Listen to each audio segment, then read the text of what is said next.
आप लोगों के कंटिन्यू क्वेश्चंस आ रहे हैं मेरे पास में, तो मैंने सोचा कि क्यों ना जवाब दे दूँ और आप लोगों से थोड़ी बहुत बात भी कर लूँ। और मुझे काफ़ी अच्छा लग रहा है कि आप लोग एक दूसरे को सपोर्ट कर रहे हो, मेरे कमेंट बॉक्स में आके मोटिवेट कर रहे हो, समझा रहे हो।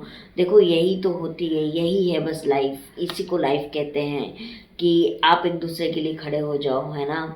और मुझसे कुछ लोगों ने कहा कि दीदी आप आईवीएफ क्यों नहीं करवा रहे हो। आईवीएफ से रिलेटेड मेरे पास पता नहीं क्यों इतने सारे क्वेश्चन आ रहे हैं, तो मैंने सोचा कि चलो कुछ क्लैरिटी कर ही देती हूँ मैं आईवीएफ को लेके। तो एक जो पर्सन है उन्होंने मुझसे कहा कि दीदी आपने अगर आईवीएफ सेंटर में आप काम किए हो तो प्लीज़ उसके बारे में हमें डिटेल में बताओ। तो मैंने सोचा चलो अपनी एक्सपीरियंस को मैं शेयर करती हूँ। मैं यहाँ पे उस आईवीएफ सेंटर का नाम नहीं लूँगी, क्योंकि फिर वो लोग आएंगे और बोलेंगे कि आप में हमारे आईवीएफ सेंटर के बारे में उल्टा सीधा बोल रहे हो। यही कारण है कि मैंने मेडिसिन रिव्यूज़ करना छोड़ दिया, क्योंकि जब मैं मेडिसिन के बारे में अर्ली चीज़ें बताती थी तो मेडिसिन कंपनीज आके मुझे बोलती थी कि अरे आप हमारे मेडिसिन को ऐसा क्यों बोल रहे हो। लेकिन यार जो सच था वही मैंने आज तक बताया है, और अभी भी मुझसे लोग पूछते हैं तो मैं पर्सनली उनको जो सच्चाई है वही बता देती हूँ।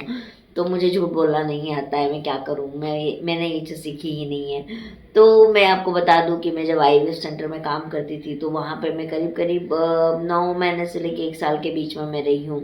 और आईवीएफ मैं क्यों नहीं करवाना चाहती हूँ, इसका भी रीज़न मैं इसी में दूंगी कि मैं आईवीएफ क्यों नहीं करवाना चाहती हूँ। देखो गाइज, ऐसा नहीं है कि आईवीएफ खराब है, मैं इसके बारे में बिल्कुल भी गलत नहीं बोल रही हूँ। आईवीएफ करवाना सही है, लेकिन आईवीएफ के लिए उम्र भी मैटर करती है। अब लोग बोलेंगे कि अगर हम कम उम्र में करवा लें, हमारे अंडे तो प्रॉपरली बने हुए हैं तो हमको दिक्कत नहीं आएगी। हाँ, मान सकती हूँ, आप ये बात कह सकते हो मुझे, लेकिन मेरा ऐसा मानना है कि कम से कम मिनिमम मैं 35 ईयर तक तो वेट करूँ, 35 तक तो वेट करूँ। 35 के बाद भी अगर नहीं होता है तो मैं सोचूंगी, अभी मेरी एज हो रही है 32 ईयर, तो मुझे लगता है अभी मेरे पास टाइम है। क्योंकि बहुत सारे लोग तो आज के डेट में शादी ही करते हैं 28-30 के एज में। तो इसीलिए मैं अपने आप को टाइम देना चाहती हूँ, मेरा सबसे बड़ा रीज़न ये है। और दूसरी चीज़ ये है कि देखो आईवीएफ आपका फर्स्ट अटेम्प्ट में सक्सेस हो जाए, ये लकली 100 में से 2 लोगों का होता है। आप अगर आईवीएफ सेंटर में भी जाओगे, आपकी काउंसलिंग भी होगी, तो भी वो लोग क्लियरली बता देते हैं कि देखो हम यहाँ ट्राई करने वाले हैं, लेकिन ऐसा कुछ भी श्योरिटी नहीं है कि आपको हो ही जाएगा। और हम ये भी नहीं बोल रहे हैं कि आपको नहीं होगा, है ना। आपकी हो भी सकती है प्रेगनेंसी, लेकिन ये जैसे हम आईयूआई में रिस्क लेते हैं या हम नेचुरल प्रेगनेंसी के लिए जो ट्राई कर रहे हैं वो भी एक तरह का रिस्क ही है, वैसे ही आईवीएफ में भी रिस्क है। लेकिन आईवीएफ का रिस्क मुझे बड़ा इसलिए लगता है क्योंकि इसमें बहुत ज़्यादा खर्च है ना, जो कि एज अ मिडिल क्लास में इतना अफोर्ड नहीं कर पाऊँगी। तो मेरा ये सेकंड जो है वो है कि मैं आईवीएफ नहीं करवाना चाहती हूँ। तीसरी चीज़ ये है कि हम रांची कुछ टाइम पहले गए थे। देखो मैं आईवीएफ सेंटर में काम करती थी, तो वहाँ पे कोई ये नहीं बताता है कि आईवीएफ से होने वाले बच्चों में क्या दिक्कत होती है, ये कोई भी अपनी चीज़ों को क्लियरली नहीं करता है। लेकिन जब मैं एक रांची एक हॉस्पिटल में गई हुई थी, जैसे कि मेरे हस्बैंड का बिजनेस है, हमारा आईटी का बिजनेस है बहुत बड़ा, झारखंड में हम लोग टॉप 2 में आते हैं। तो हम लोग सॉफ्टवेयर इंस्टॉलेशन के लिए ही गए थे रांची। तो एक हॉस्पिटल में हमारा इंस्टॉलेशन था जो कि आईवीएफ के लिए फेमस है। तो हम लोग जब वहाँ गए थे और वहाँ पर हमारी जब आईवीएफ के जो स्पेशलिस्ट थे उनसे जब हमारी बातचीत हुई, तो उन्होंने हमसे एक चीज़ शेयर की कि आईवीएफ अगर आप करवाते हो तो देखो, अगर आपकी बॉडी नेचुरली कंसीव नहीं कर पा रही, दैट मीन्स कि आपकी बॉडी में प्रॉब्लम है। और अगर हम उसको जब ज़बरदस्ती पुश करके करते हैं तो हो सकता है कि बच्चे में कुछ आनुवंशिक प्रॉब्लम निकल के आ जाए, या बच्चे की कुछ ना कुछ ऐसी दिक्कत हो सकती है बच्चे में जब वो पैदा होता है। तो उस वक्त हमने जब ये सुना, देखो ये हमने जो सुना वो मैं बता रही हूँ, ठीक है, यहाँ मैं किसी पे दोषारोपण नहीं कर रही हूँ। लेकिन ये जब मैंने और मेरे हस्बैंड ने सुना तो हमारे दिमाग में ये कहीं ना कहीं क्लिक कर गया कि कहीं ऐसा हुआ तो, क्या पता ऐसा होता हो। तो ये भी एक मेरा रीज़न हो गया। और मैं तो फिर भी मान जाती हूँ कि चलो मैं मेडिकल फील्ड से हूँ, मैं इस फैक्टर को मान सकती हूँ, बट मेरे हस्बैंड इस बात को लेके एकदम रिजिड है कि नहीं, अगर ऐसा होता है तो मुझे ऐसा बच्चा नहीं चाहिए कि भाई पैदा हो गया और उसके बाद में उसको अगर इस तरह की कोई भी जेनेटिकली प्रॉब्लम होती है, या बच्चे का एक पैर काम नहीं कर रहा है, एक हाथ काम नहीं कर रहा है, एक आँख काम नहीं कर रहा है, या बच्चे का कोई भी एक ऐसा ऑर्गन काम नहीं कर रहा है, तो फिर हम उस बच्चे के साथ कैसे सर्वाइव करेंगे, वो बच्चा कैसे सर्वाइव करेगा। चलो हम जिंदा हैं तब तक तो हम जैसे भी करके अपने बच्चों को सर्वाइवल कर लेंगे, लेकिन अगर जिस दिन हम नहीं रहे तो उस दिन उस बच्चे का क्या होगा। देखो ये मैं अपनी थॉट आप लोगों से शेयर कर रही हूँ। हमने वहाँ आईवीएफ के लिए बात की और उसने हमको ये चीज़ इसलिए बताई क्योंकि उनको ये पता था कि हमने आईवीएफ करवाने हम नहीं गए हैं, ये वो जानते थे। उनको पता था कि ये तो सॉफ्टवेयर इंस्टॉलेशन करने आए हैं, तो चलो ये जनरली पूछ रहे हैं तो इनको हम बता देते हैं। हमने बस उत्सुकता, क्योंकि हमारा वो जो प्रोसेस था, जो काम के लिए हम गए थे, वो 6 to 7 आवर का था। हम 6 से 7 घंटे बैठ के क्या करते हैं, हमारी पूरी टीम थी 6-7 लोगों की, वो काम कर रही थी, हम सिर्फ गए थे साथ में, क्योंकि हमको रांची में और भी कुछ काम था। तो जब उन्होंने हमसे ये बात को शेयर की तो फिर मैंने और मेरे हस्बैंड ने इस बारे में बहुत गंभीर से हम दोनों सोचे। उसके बाद जब मैं जिस आईवीएफ सेंटर में काम करती थी वहाँ पर भी 2-3 केसेस मैंने देखे कि आईवीएफ होने के बाद में, बच्चा गोद में आने के बाद में बच्चे को कुछ ना कुछ प्रॉब्लम देखी गई। तो बस मेरे मन में ये डर बैठ गया गाइस कि मैं आईवीएफ नहीं करवाऊंगी। ये मेरे मन का मैंने आपको बताया। अब ये जिन लोगों ने आईवीएफ करवाया है या जिन लोगों के बच्चे हैं आईवीएफ से, उनका क्या अनुभव है वो बता सकते हैं। मेरा तो आईवीएफ से देखो बेबी तो नहीं हुआ है, मैंने तो जितना जाना है बस उतना आपको बताया है। मेरे मन का डर शेयर किया है कि मैं क्यों डरती हूँ आईवीएफ से।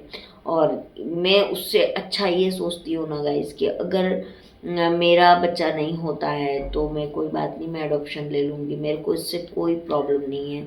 ऐसा नहीं है कि मेरा बच्चा दुनिया में आएगा तो वही मतलब है, ऐसा कुछ नहीं है। मेन होता है परवरिश। आप बच्चे की परवरिश अगर अच्छे करते हो, अच्छे संस्कार देते हो तो बच्चा डेफिनेटली आपका ही होता है। ऐसा मेरा और मेरे हस्बैंड का मानना है। मेरे घर में मेरे मायके वाले, मेरे ससुराल वाले सब इस बात से एग्रीड करते हैं। हम बस रुके हुए इसलिए क्योंकि अभी हमारी एज उतनी नहीं है। दूसरी चीज़ है कि आईवीएफ के लिए हम जाना चाहते नहीं हैं।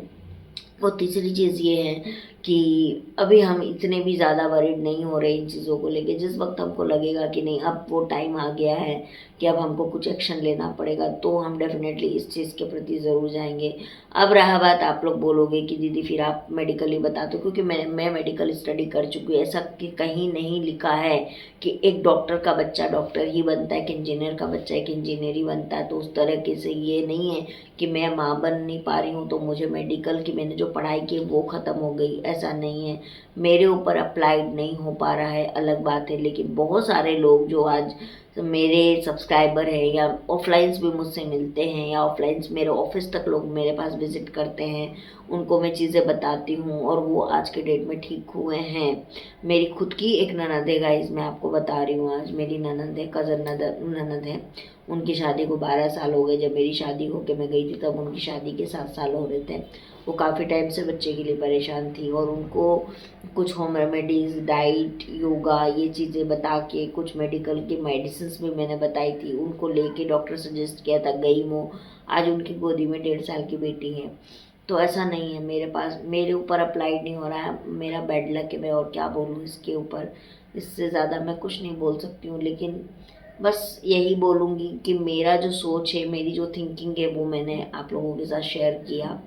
और बहुत सारे लोग नहीं बताते हैं यार सच्चाई, बहुत सारे लोग नहीं बताते। एक आईवीएफ हमारे पास में ही करवाई है, वो आईवीएफ से उनको बेबी हो भी गया। मैंने देखा है, मैंने अपनी आंखों से देखा है कि आईवीएफ से बच्चे हुए। इनफैक्ट आईवीएफ सेंटर में मैं जब थी मैंने बहुत लोगों के देखे हैं कि बच्चे हुए हैं। ऐसा नहीं है कि नहीं हुए हैं, हुए हैं, एकदम हुए हैं, 100% हुए हैं। लेकिन बस उसके बाद वाली चीज़ जो हम जान गए तो उसके बाद से हम डरने लगे। लेकिन अगर जिन्होंने आईवीएफ करवाया है या आईवीएफ से उनके बच्चे और उनके बच्चे तंदुरुस्त हैं 10 साल तक की एज तक, उन्होंने हमको बताया था कि 10 साल तक की एज में अगर उस बच्चे को कुछ नहीं हुआ तो आगे कुछ नहीं होता है, लेकिन 10 साल की एज के बीच में ही जो होना होता है। तो बस मैं इतना ही बोलूँगी कि जिन लोगों को के बच्चे हुए हैं और वो स्वस्थ हैं, कृपया करके वो मेरे कमेंट में आके ज़रूर बताएं, क्योंकि मैं आप लोग को बिल्कुल डरा नहीं रही हूँ। मैं अपना जो पर्सनल अनुभव है वो शेयर कर रही हूँ। हो सकता है आप लोगों के कमेंट से मेरे भी माइंड में जो चीज़ें हैं वो क्लैरिटी हो जाए, क्योंकि मैं काम करती थी, मैं बच्चे के पीछे पीछे तो नहीं जाती थी ना घर तक कि हाँ भैया बच्चा कैसा है क्या है, ये तो मैंने नहीं देखा है। तो इसीलिए बस मेरा यही अनुभव है। और आईवीएफ सेंटर में कैसे काम होता है, क्या प्रोसेसिंग होता है, ये अगर जानना है तो कमेंट करिएगा। मैं अपना जो टेक्निकल नॉलेज है, जो मैं वहाँ पे मैंने जो एक्सपीरियंस किया है, वो मैं आप लोगों के साथ शेयर करूँगी। ये बस मैंने आज अपना एक जो डर है आईवीएफ को लेके वो शेयर किया आप लोगों से, है ना। तो चलिए गाइस, मैं मिलती हूँ बहुत जल्दी एक नई वीडियो के साथ। और आप लोग देख ही रहे मेरी तबीयत अच्छी नहीं है, पता नहीं क्यों। आज सुबह से मेरा सर बहुत भारी है, बहुत ज़्यादा गला भारी हो गया है। इनफैक्ट मेरा बॉडी मेरे को आज, मुझे आज पता नहीं क्यों इतनी भारीपन लग रही है। पैर का जो तलवा है ना, वो इतना हीटेड लग रहा है, इतना गर्म लग रहा है। और मैं पैर रख रही हूँ तो लग रहा है जैसे कि कोई गद्दे की तरह मतलब दब रहा है ऐसा। और अजीब ही चीज़ हो रही है मेरे साथ आज, तो पता नहीं क्यों। और मेरे को बहुत अजीब लग रहा है, मतलब मैं ऐसे एकदम सीधे आज पड़ी हुई हूँ, क्या बोलूँ। एकदम मन नहीं कर रहा है कि कुछ करूँ। बस मैंने सोचा कि चलो बात करती हूँ आप लोगों से, अच्छा लगेगा मुझे भी, तो इसीलिए जस्ट बात की आप लोगों से। चलो गाइस, मैं मिलती हूँ आप लोगों से बहुत जल्दी, है ना।